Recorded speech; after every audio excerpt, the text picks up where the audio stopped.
Ulfringar agents weren't stupid.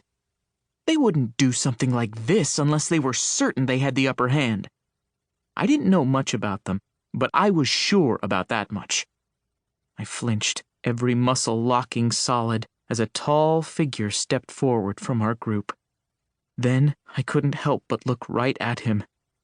"I'm Murdoch," he replied quietly, his tone strangely calm, almost like he'd already decided he wasn't going to fight this at all.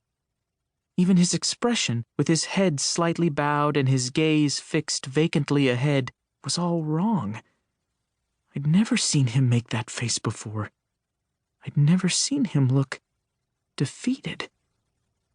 Eirik made a thoughtful sound in his throat and studied Murdoch for a long, silent moment. Every heartbeat in my chest made my head throb and my breath come in fast, frantic pants. I couldn't let this happen. I couldn't let Murdoch give himself up. Not like this. Not when things were still so wrong between us.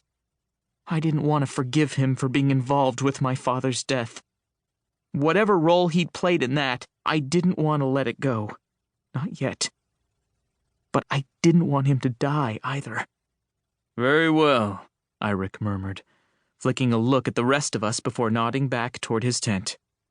"It seems we have until dawn to sort this out.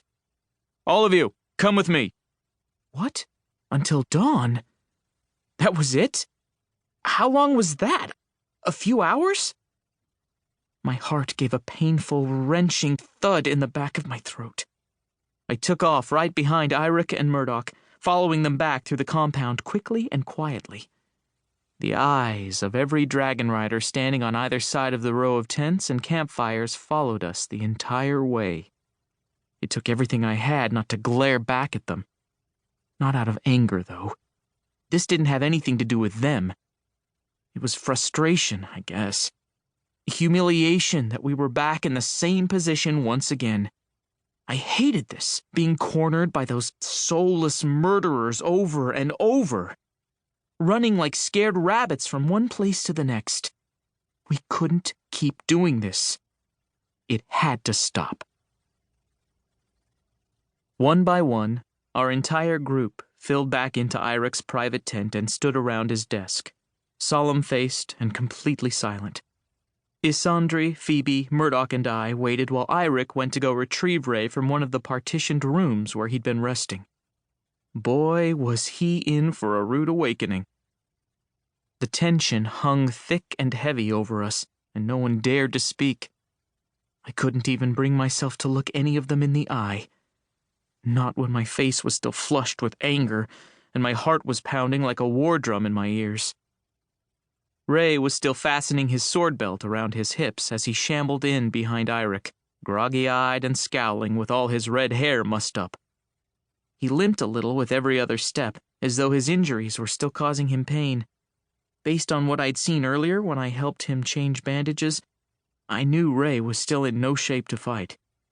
He'd barely survived from our last encounter with these brutal assassins. They'd shot him full of poison arrows and nearly killed him, and it was only the fast work of Phoebe and Kiran that had saved him. No way was he ready to take them on again. "What have you guys done now?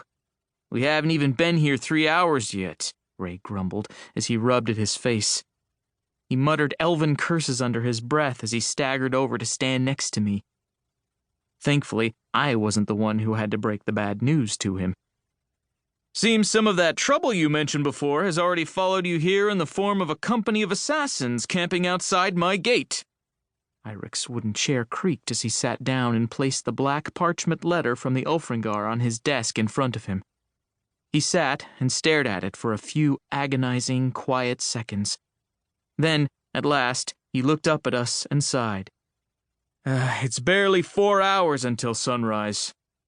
That isn't long enough to call for reinforcements, or obtain Her Majesty's permission to strike against those people, even if I sent my fastest riders right now.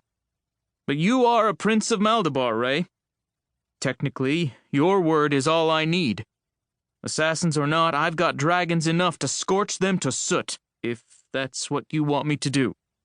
All you have to do is say the word. Ray's expression darkened, his jawline.